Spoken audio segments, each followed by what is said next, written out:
Glória a Deus, bendito seja o nome de Jesus.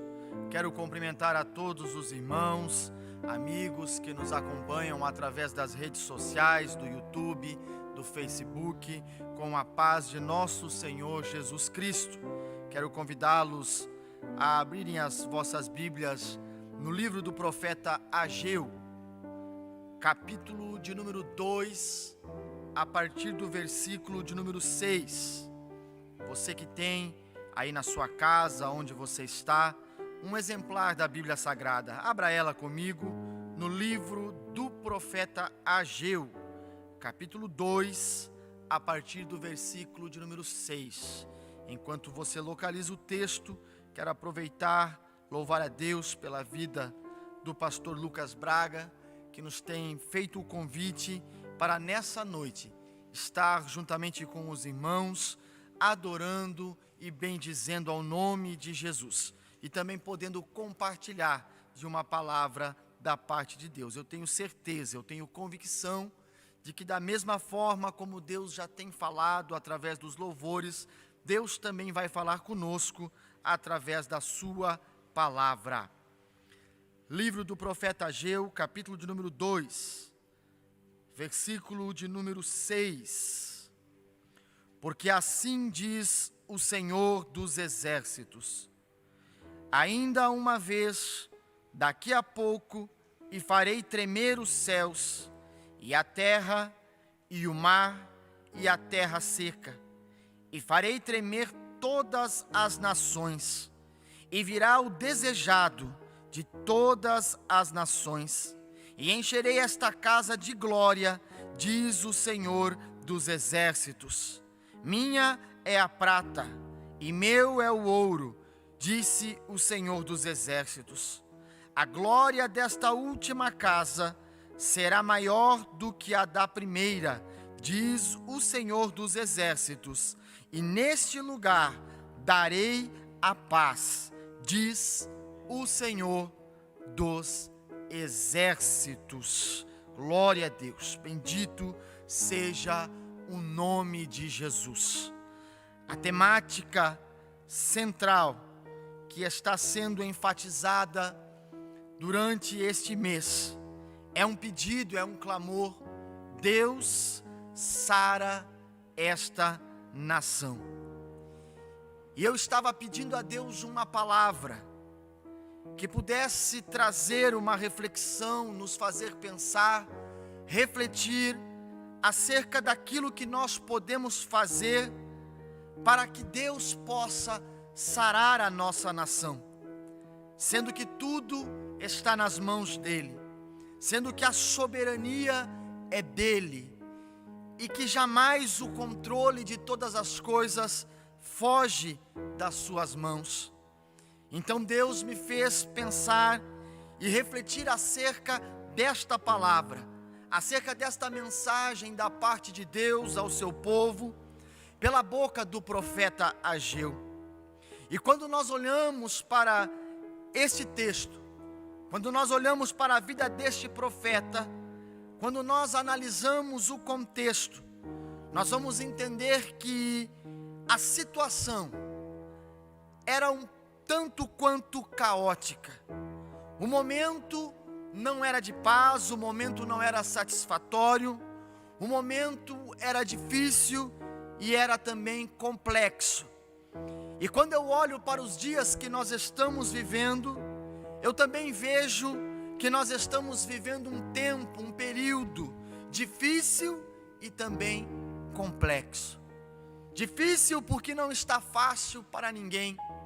Muitas são as adversidades, as dificuldades, os desencontros. Muitas são as situações que têm nos colocado em um momento de angústia, de aflição. E também complexo porque me parece que ninguém sabe de fato aquilo que está acontecendo. Ninguém sabe de onde virá a solução. Ninguém sabe por quanto tempo tudo isso irá durar, exceto o nosso Deus, que está no controle de toda esta situação. No ano de 722, antes de Cristo, devido aos muitos pecados, às transgressões, devido ao povo de Israel se afastar daquilo que era o propósito de Deus, daquilo que era o desígnio de Deus, o Senhor permitiu que a Assíria acabasse com todo aquele povo, com tudo que eles tinham construído, levou o povo cativo, e depois de cerca de 130 anos, tendo essa experiência, tendo este exemplo, também o povo de Judá fora levado cativo pelos caldeus, pelo povo da Babilônia, tendo todos os muros destruídos, o templo destruído, a cidade destruída, o povo levado cativo. E depois de 70 anos, segundo a profecia do profeta Jeremias, Deus traz o povo de volta para a sua terra.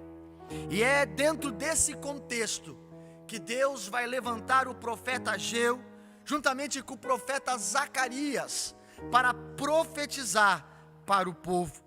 Dentro de um contexto de negligência, dentro de um contexto de despertamento, Deus levanta esse profeta com autoridade, para em seu nome entregar ao povo 4 mensagens. Esse livro, os irmãos vão perceber, é um livro curto, é um livro de apenas 2 capítulos. Mas nesse livro nós encontramos 4 mensagens poderosas de Deus para o seu povo. A primeira mensagem, falando acerca dos desafios da construção do templo e das consequências que a não construção do templo trazia ao povo.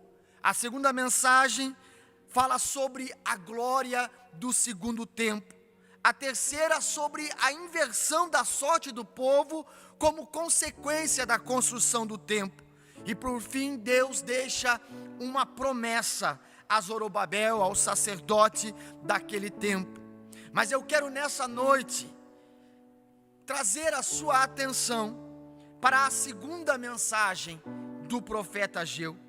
A mensagem que fala sobre a glória do novo templo, a glória do segundo templo, da segunda casa. É bem verdade que quando Deus levanta Ageu para falar ao povo, o povo estava tendo algumas dificuldades para a construção do templo. A primeira dificuldade eram as propostas de algumas alianças perigosas. A segunda dificuldade era a falta de recursos. A terceira, uma oposição hostil através dos samaritanos. E por fim, as lembranças do antigo templo. E são estas lembranças que talvez consistem na maior dificuldade para que o povo entendesse aquilo que Deus queria manifestar sobre eles. Porque a glória do primeiro templo era uma glória material, era uma glória que estava sobre a riqueza, a grande luxúria que aquele templo representava, enquanto que a glória deste segundo templo, que ainda não era compreendida pelo povo, era uma glória espiritual. Era uma glória que não estava sobre aquilo que o povo possuía, sobre a pompa que o primeiro templo trazia, mas sim estava sobre a manifestação de Deus que iria acontecer através da construção deste segundo templo. E nesse contexto de negligência, de egocentrismo, em que o povo só pensava em si mesmo, o povo ia perecendo. E se você observar no primeiro capítulo, nós vamos ver que Deus fala ao povo dizendo que eles semeavam muito e colhiam pouco.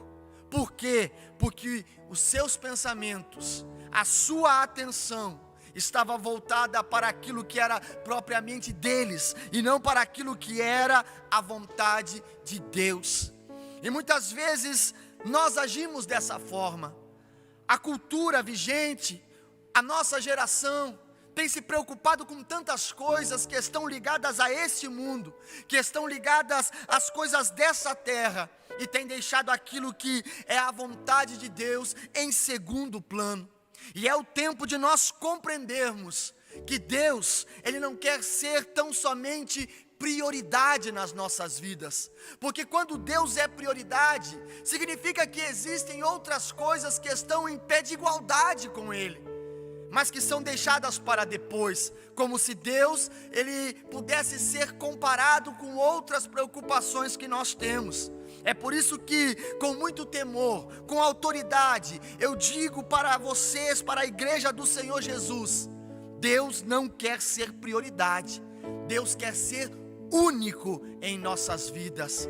Deus quer ser único, porque tudo o que temos e o que possuímos vem dEle, e sem Ele nós não chegamos a lugar nenhum.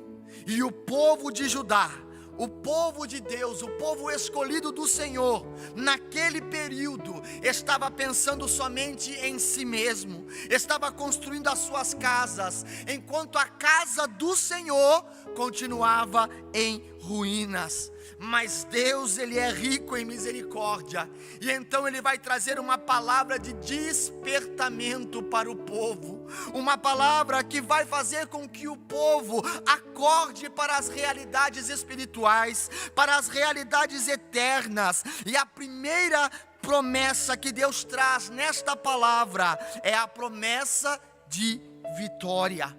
Veja os versículos de número 6 e de número 7. Olha o que Deus está falando ao povo: porque assim diz o Senhor dos exércitos, ainda uma vez, daqui a pouco, e farei tremer os céus, a terra, o mar, a terra seca, farei tremer todas as nações, e virá o desejado de todas as nações, e eu encherei esta casa de glória. Aleluia. Já faziam 15 anos que a construção estava parada, já fazia 15 anos que o povo escolhido do Senhor só estava pensando em si, talvez por medo, talvez, quem sabe, por pensar que não conseguissem fazer o templo com a mesma glória do primeiro. Mas aí Deus, Ele se levanta através da vida do profeta Joel, para fazer o povo entender que quem governa o mundo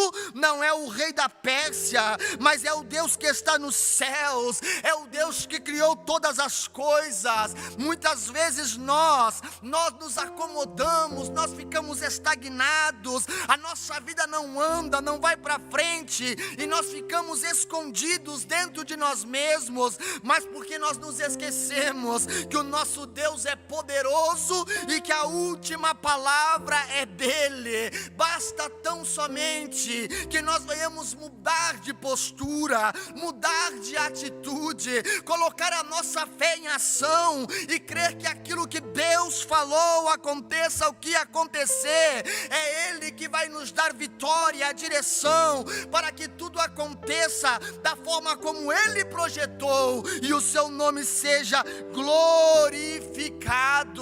Nós precisamos entender que o nosso destino, o destino da igreja, está nas mãos de Deus. A nossa vida não está na mão dos governantes, as nossas vidas não estão nas mãos dos cientistas, não é uma vacina que vai mudar o destino da nossa história, porque o destino das nossas vidas estão nas mãos do Senhor. É Ele que tem o controle de todas as coisas, e é Ele que dá a palavra final. Por isso, tão somente creia, coloque a sua fé em ação, deposite as tuas esperanças no Senhor, porque é Ele que tem o melhor para ti. É Ele que traz nessa noite uma promessa de vitória, e aconteça o que acontecer, Ele é fiel para cumprir. Os governantes mentem, o presidente mente, o governador, os vereadores, muitas são as histórias que os homens nos contam, nos iludindo, explodindo, mas toda palavra que sai da boca de Deus, ela é digna de aceitação, e ela é fiel e se cumpre na vida de todo aquele que crê. É por isso que eu estou aqui, é por isso que você está na sua casa, é por isso que Deus está nos guardando, está nos livrando, é por isso que a provisão não deixa de chegar, é por isso que a providência, mesmo quando tudo parece estar se findando, ela bate a nossa porta, porque nós temos da parte de Deus uma promessa de vitória. Oh, aleluia! Deposite em Cristo a sua esperança, coloque nele a sua fé, lance sobre ele toda a tua ansiedade, porque é ele que está cuidando de ti e da tua casa. Aleluia! Nós temos da parte de Deus esta promessa, uma promessa de vitória, mas é necessário entender que esta promessa, ela está condicionada à vontade soberana de Deus, porque Deus, quando opera milagres na nossa vida, Ele é Deus, mas quando Ele não opera, Ele também continua sendo Deus, como nós louvamos essa noite. Porém, aquilo que está projetado na eternidade, aquilo que Deus projetou acerca da minha e da sua vida na eternidade, Deus nos garante a vitória, Deus nos garante o cumprimento de cada uma destas promessas, porque Ele não é homem para mentir e nem filho do homem para se arrepender. Aquilo que Ele tem lançado sobre a sua vida, continue firme, perseverante, confiante, Ele irá cumprir. Aleluia!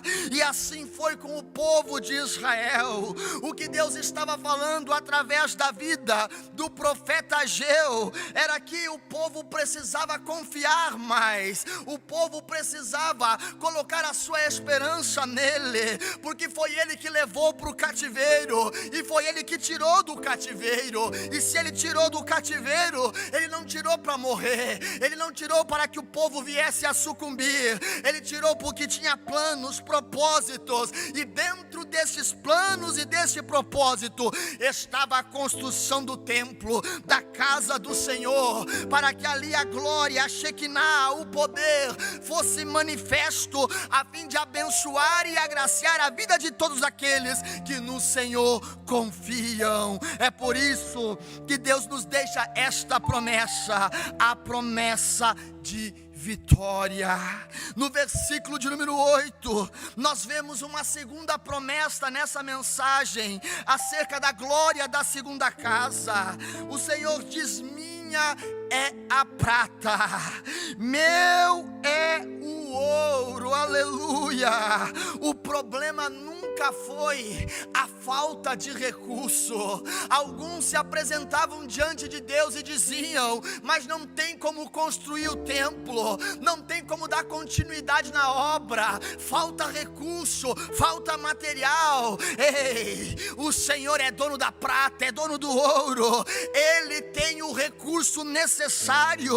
Nós precisamos entender que o problema nunca foi a falta de recurso, mas sim a falta de fé, a falta de esperança, a falta de visão, a falta de ter a compreensão daquilo que Deus é, daquilo que Deus pode. Deus faz sempre além do que pedimos e do que imaginamos, porque a provisão vem dEle, a provisão vem do Senhor. Eu não sei como você se encontra nesta noite, eu não sei qual é a sua situação dentro desse contexto de pandemia, eu não sei quais situações estão te preocupando, quem sabe até tirando o teu sono pelas madrugadas, impedindo você de dormir, de descansar, para que possa trabalhar. Talvez você está até desempregado, as portas se fecharam, talvez ainda no amanhecer deste próximo dia que estamos esperando, você tem alguns compromissos para honrar e não sabe como irá fazer. Eu quero te convidar convidar nesta noite a descansar no Senhor, porque o nosso Deus é o Deus de toda provisão, é o Deus de toda providência, e Ele sabe aquilo que é necessário para que os seus propósitos se cumpram na sua vida, e através do milagre realizado, da providência que bate à sua porta, o nome dele é glorificado. Eu creio, você pode até estar passando por uma situação adversa, mas eu creio ainda que esta noite o teu telefone pode tocar com a palavra de providência, com a solução, com a provisão, para que não te falte o alimento, para que não te falte o recurso, porque o Deus que você serve é dono da prata, é dono do ouro, e é o Deus de toda provisão. Aleluia. Oh, louvado seja o nome de Jesus, aleluia. Eu creio que Deus vai te surpreender, eu creio que Deus vai operar sinais, maravilhas, prodígios que te surpreenderão nestes próximos dias, porque o povo do Senhor serve a um Deus que é um Deus de toda provisão. O povo estava preocupado, se apresentava diante de Deus com as suas justificativas, com as suas desculpas, mas Deus já havia operado, Deus já havia realizado o milagre, Deus já havia tocado no coração de Ciro para que devolvesse todo o ouro do povo, toda a prata que havia sido levada. Deus já havia tocado no coração de Dário para que os seus funcionários bancassem toda a reconstrução. Veja que muitas vezes nós nos preocupamos e Deus já operou o milagre. Muitas vezes nós ficamos ansiosos, preocupados, isso muitas vezes até afeta a nossa saúde, e muitas vezes o milagre já está nas nossas mãos, porque Deus, Ele é tremendo, Ele é poderoso, e Ele sempre guarda aqueles que são seus. Oh, aleluia, louvado seja o nome do Senhor. E a terceira promessa que nós encontramos nessa mensagem de Deus através do profeta Ageu é que a glória de Deus haveria de estar entre o povo. Olha que coisa maravilhosa. A partir do momento que o templo fosse construído, a partir do momento que o povo parasse de pensar somente em si, a partir do momento em que o povo voltasse a sua atenção para o Senhor, para a sua casa, para a construção do templo, a glória de Deus estaria entre o povo. E isso é maravilhoso, porque mesmo na enfermidade, aquele que tem a glória, a presença de Deus, ele consegue adorar. Mesmo na dificuldade, aquele que tem a glória, a presença de Deus, consegue caminhar, e caminha com a cabeça erguida, porque sabe que aqui tudo é transitório, tudo é efêmero, tudo é passageiro, mas lá nos céus o Senhor nos preparou uma morada eterna. Oh, aleluia. O que nós precisamos é da presença, o que nós precisamos é da glória dele manifesta em nós, e isso não está no ouro, isso não está na prata, isso não está nos bens materiais, isso está em um coração desejoso, contrito, quebrantado, e que de forma alguma o Senhor há de desprezar. O que o povo não entendia é que Deus queria estreitar o relacionamento através da construção do templo, para que ali ele pudesse manifestar a sua glória e o seu poder. E olha que coisa maravilhosa, Deus está dizendo aqui: eu vou habitar no meio de vocês, a minha glória vai estar no meio de vocês, e eu vos darei paz, eu vos darei paz. Neste lugar eu vos darei paz. Que paz é essa? É a paz relacional, é a paz que nos faz viver um encontro verdadeiro com o nosso Deus, através da pessoa de Jesus Cristo. É uma paz que experimentamos, e como disse Jesus, uma paz que o mundo não pode nos dar. Talvez tudo esteja sob controle materialmente, mas nada desse mundo pode nos dar a paz que Jesus nos dá. Ei, essa paz nós sentimos a partir do momento que Ele passa a fazer morada em nós, a partir do momento que o recebemos e que a presença do Espírito Santo passa a conduzir o nosso viver. Ei, entenda, você que tem comunhão com Deus, você que tem na sua vida a presença do Espírito Santo, nas situações mais adversas que você pode imaginar, ainda assim você goza de paz, você goza de alegria, porque a paz e a alegria que Deus nos proporciona, ela está desligada, ela é independente dos fatores que nos movem nesta terra. E era isso que Deus queria que o povo entendesse, a necessidade dessa reconstrução, para que então Deus pudesse habitar novamente no meio do povo, manifestar a sua glória, a sua graça, o seu poder, de maneira que todos pudessem ser abençoados. Nós precisamos entender, nós só teremos tudo da parte de Deus quando Deus tiver tudo de nós. Nós só teremos tudo da parte de Deus quando Deus tiver tudo de nós. Muitas vezes nós queremos receber, nós queremos ser abençoados, nós queremos ser alcançados pelo Senhor com as suas bênçãos, com as suas benesses, mas o nosso pensamento está sempre voltado para nós mesmos, para aquilo que é mais importante aqui nesta terra. Mas entenda, o mais importante é colocar Deus como sendo único em nossas vidas. Não é prioridade, Ele é único. Não é prioridade, Ele é único, porque tudo mais vem dEle, vem da graça dEle, vem da misericórdia dEle, vem da bondade dEle. Por isso nós precisamos colocar Deus como sendo único nas nossas vidas, na nossa casa, na nossa família, nos nossos projetos. Nós precisamos entender o que o apóstolo Paulo fala aos Romanos, no capítulo 11, versículo 36, tudo é dele, tudo é por ele, tudo é para ele, e a ele seja a glória eternamente. O que tenho foi ele que deu, o que sou foi ele que permitiu. Aquilo que você tem, a sua casa, a sua família, tudo vem dele, e é ele que precisa ser glorificado, é ele que precisa ser exaltado, é ele que precisa ser adorado. E nesta noite há milagres sendo dispensados do trono da graça sobre a tua vida e sobre a tua casa. Você tão somente precisa se entregar, se render, adorá-lo, entender que Ele é único, Ele é único, e não há nada que possa se equiparar a Ele, ser comparado a Ele. Por isso, aí aonde você está, eu quero orar pela sua vida, eu quero clamar pela sua família. Por isso eu quero te convidar a fechar os teus olhos aonde você está.